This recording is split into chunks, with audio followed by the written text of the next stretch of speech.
Okay, as you can see here, I'll show you. It actually comes in a set of that comes in two different sets that can be sold as a 4-piece set or a 2-piece set.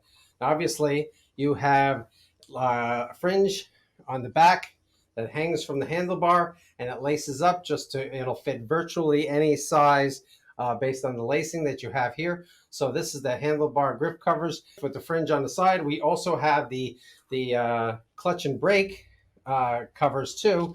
They're not rolled up, but these are flat now, and you roll them up and lace them on the same as you would lace the grip covers for the handlebar.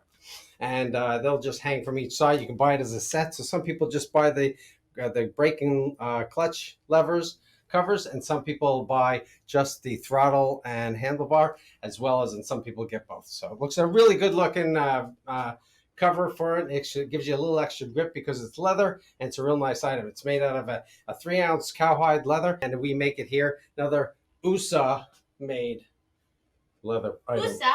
USA.